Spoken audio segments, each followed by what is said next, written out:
Iya. Oke, pertanyaan. Good afternoon, ma'am. My name is Lutfana Tawakal from SMP Negeri 7 Surabaya. Thank you for taking the time to take an interview with us. Could you please elaborate more on the submarine monument in Surabaya? Yeah, good morning as well. So, the submarine monument, actually the name is KRI Pasopati.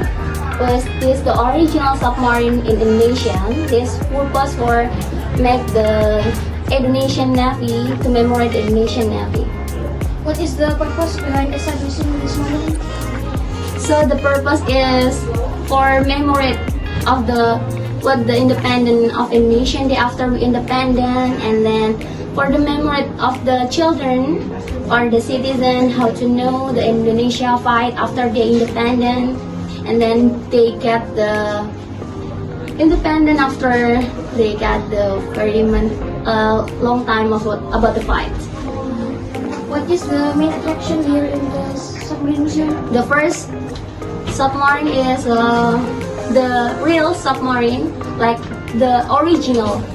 This is the original submarine, and you can see the inside on in the outside how submarine is look like, and then many things in this. And you can also see the video about documentary the submarine.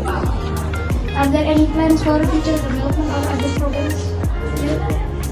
I think it's more education the people more about submarine, and I think that's all. Thank you very much for the interview. Yes, my pleasure. Ya.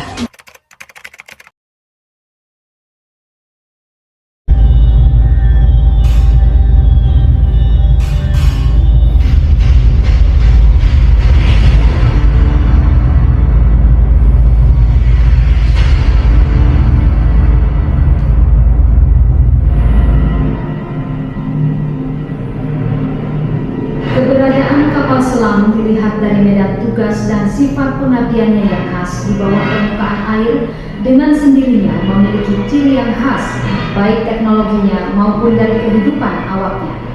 Sebagai salah satu unsur kekuatan TNI Angkatan Laut, kapal selam diorganisasikan dalam Satuan Kapal Selam Armada Republik Indonesia Kawasan Timur yang berpangkalan di Surabaya.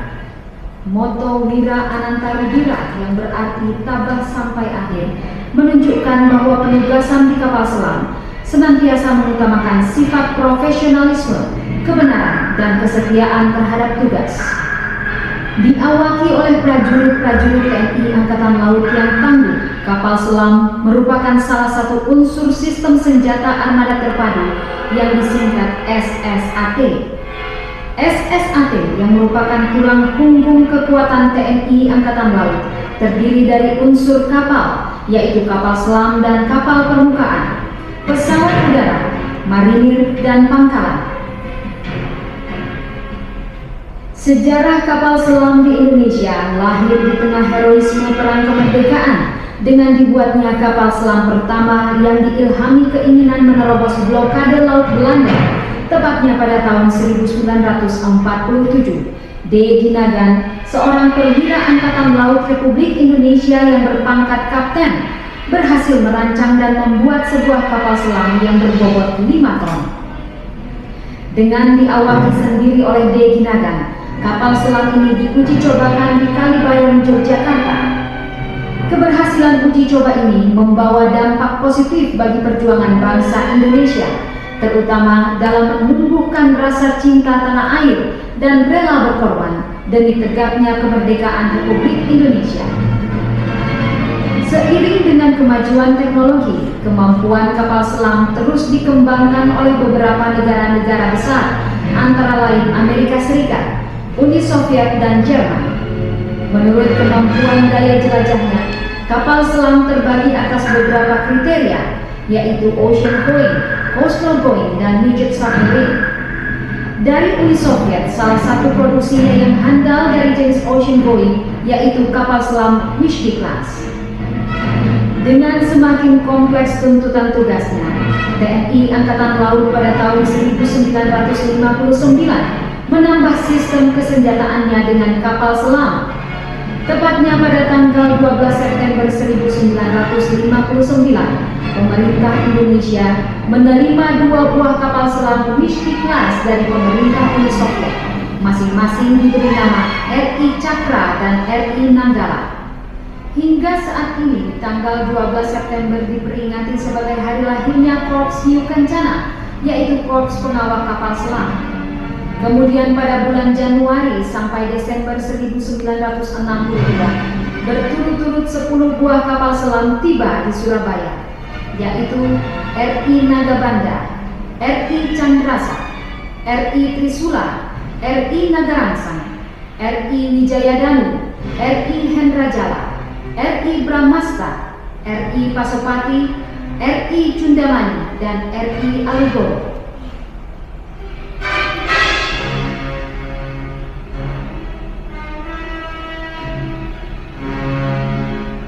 Pada operasi Trikora, pembebasan Irian Barat, kapal selam berperan penting di dalam memberikan tekanan-tekanan psikologis terhadap pihak Belanda yang bercokol di Irian Barat, antara lain melalui operasi pengintaian dan penyusupan ke daerah musuh, dikenal dengan Operasi Antareja, Jaya Wijaya 1, Cakra 1, Alugoro dengan mendaratkan pasukan RPKAD di Tanah Merah Irian Barat, serta Operasi Jaya Wijaya 2. Sejalan dengan perkembangan teknologi, berangsur-angsur kapal selam Mystery Class digantikan tugasnya oleh kapal selam dari Jerman jenis SS-209. Kapal selam yang masuk jajaran TNI Angkatan Laut pada dekade awal tahun 80-an ini berjumlah 2 buah, yaitu KRI Cakra dengan nomor lambung 401 dan KRI Nanggala 402.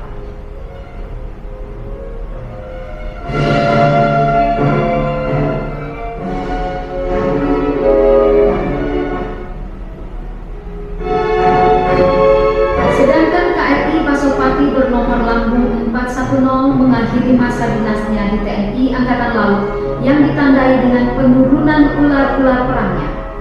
Dengan demikian, selesailah sudah era kapal selam Mystery Class yang telah turut berjasa bagi kejayaan bangsa Indonesia, dan untuk menghormatinya, dibangunlah monumen kapal selam di kota Surabaya.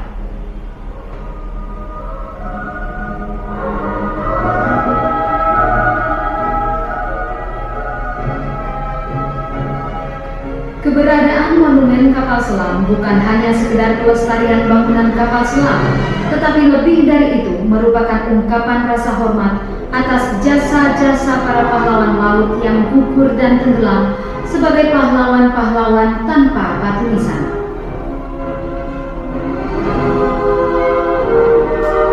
Fisik dari monumen yang menampilkan kapal ex-KRI Pasopati ini adalah saksi sejarah tentang pengabdian dan profesionalisme prajurit-prajurit Korps Hiu Kencana, sekaligus akan memberi inspirasi dan motivasi bagi generasi muda bangsa untuk mengerti dan tertarik pada kehidupan aspek kelautan sebagaimana kodratnya sebagai bangsa bahari. Selain itu, monumen kapal selam menjadi saksi, bukti dan bakti akan kejayaan bahari kita sebagai persembahan bagi prajurit-prajurit Matra Laut dan juga bagi segenap rakyat Indonesia.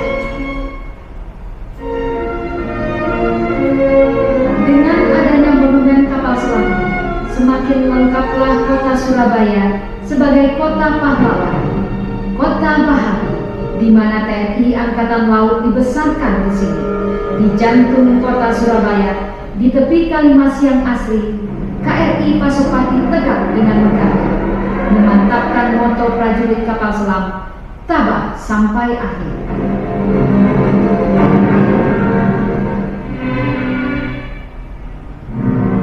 Sementara itu, di tepi Selat Madura, di pinggir kota Surabaya, berdiri pula sebuah monumen kejayaan TNI Angkatan Laut, Monumen Jalsveva Jayamati, yang merupakan salah satu mata rantai ungkapan kejayaan kebaharian di Indonesia dari masa ke masa. Sejalan dengan bergulirnya waktu, Sejak diikrarkan Sumpah Palapa oleh Gajah Mada pada zaman Majapahit, cita-cita menyatukan wilayah Nusantara akhirnya terwujud dengan berdirinya Negara Kesatuan Republik Indonesia pada tanggal 17 Agustus 1945 sebagai negara maritim terbesar di dunia.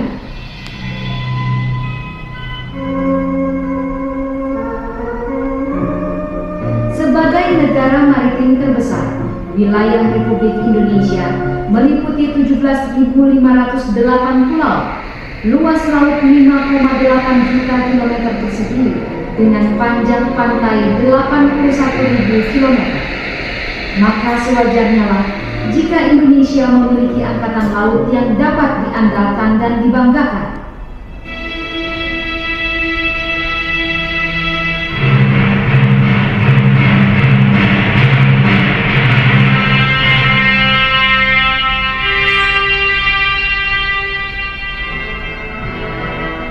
Sejalan dengan perjuangan bangsa Indonesia dalam mempertahankan kemerdekaannya, saat itu pula lahir dan tumbuh TNI Angkatan Laut yang dicikal bakali oleh Badan Keamanan Rakyat Laut atau BKR Laut yang lahir dalam kancah perang kemerdekaan 1945. Pada era tahun 1950 sampai dengan 1959, TNI Angkatan Laut aktif menyumbangkan dharma baktinya dalam menegakkan dan mengisi kemerdekaan, antara lain dalam berbagai operasi amfibi guna menumpas pemberontakan bersenjata seperti PRRI, Permesta, RMS, dan DITI.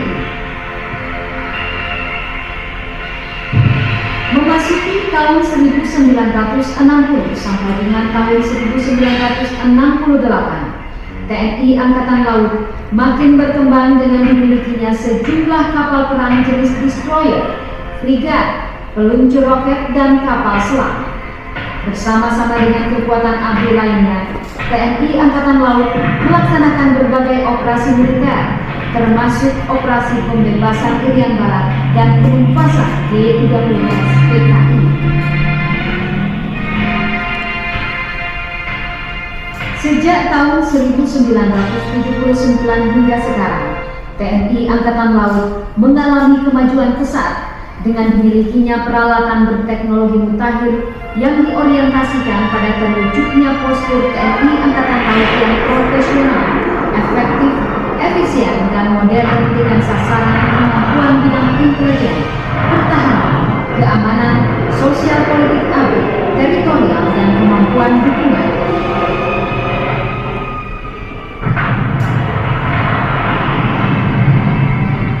Di samping mengemban tugas pokok selaku penegak kedaulatan dan hukum di seluruh perairan yurisdiksi nasional, TNI Angkatan Laut dalam kapasitasnya sebagai kekuatan sosial politik ABRI turut berperan aktif sebagai inisiator dan dinamisator pembangunan kelautan. Kegiatannya antara lain diaktualisasikan melalui upaya menanamkan semangat jiwa kebaharian kepada generasi muda, menyelenggarakan event-event bernuansa kebaharian bertaraf nasional maupun internasional, serta memasyarakatkan dan mengembangkan olahraga perairan. Sementara itu, kegiatan yang langsung menyentuh kehidupan masyarakat, TNI Angkatan Laut menunjukkan kepeduliannya lewat program pembinaan masyarakat nelayan dan desa pesisir, mengembangkan pelautan di pondok-pondok pesantren, serta operasi Bakti Surya Baskara Jaya di pulau-pulau terpencil yang dilaksanakan 4 kali dalam setahun, guna ikut membantu mengentaskan kemiskinan masyarakat di daerah sasaran.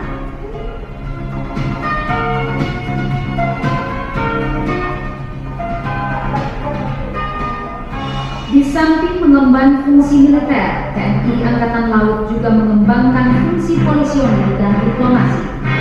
Fungsi polisionil dijabarkan dalam penegakan hukum di laut, termasuk tugas-tugas penyidikan terhadap berbagai tindak pelanggaran hukum di laut. Sedangkan fungsi diplomasi dimaksudkan untuk mempererat persahabatan antar negara yang berdampak penangkalan. Dalam hal ini termasuk juga partisipasi dalam tugas militer internasional yang tergabung dalam pasukan PBB untuk menjaga perdamaian di Timur Tengah, Afrika, Bosnia, dan Kamboja.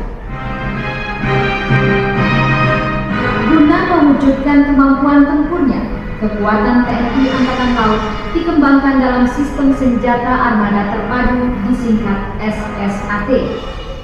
Untuk mengimplementasikan pelaksanaan tugasnya, TNI Angkatan Laut ditopang 3 kategori kemampuan dasar, yaitu kemampuan peperangan permukaan, pertempuran bawah permukaan, dan peperangan amfibi.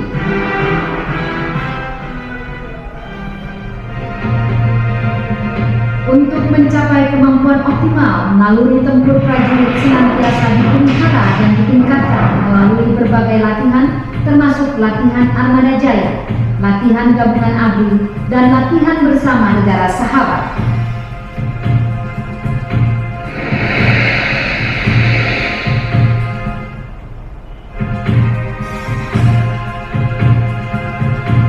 Pada peperangan amfibi, kekuatan tempur TNI Angkatan Laut diproyeksikan mampu menyerang dan mendaratkan pasukan pada 2 sasaran yang berbeda dalam waktu yang bersamaan.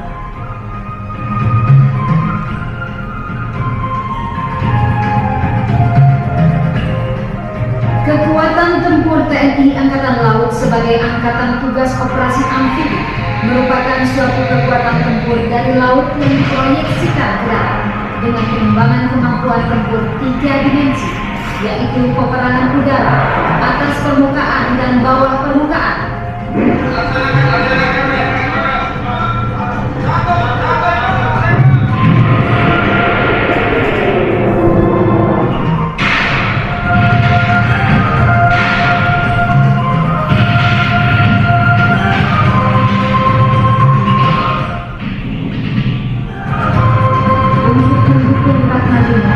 Gelombang demi gelombang pasukan maritim diterbangkan dari kapal dengan helikopter menusuk garis belakang pertahanan lawan.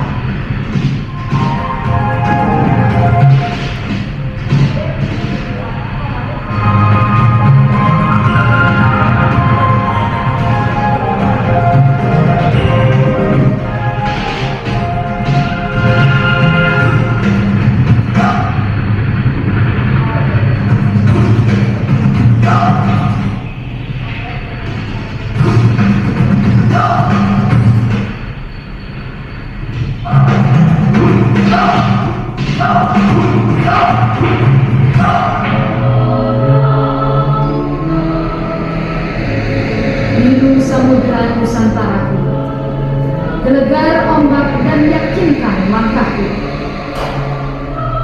Aku kan tetap bertahan, berdiri di sisimu. Walau ajal harus kupersembahkan untukmu.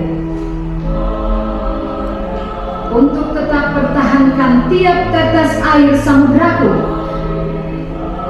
Karena kami, anak-anak bangsa ini, adalah bangsa bahari. Berlari aku berseru, justru di laut kita jaya. Jalas Peva Jaya Mara.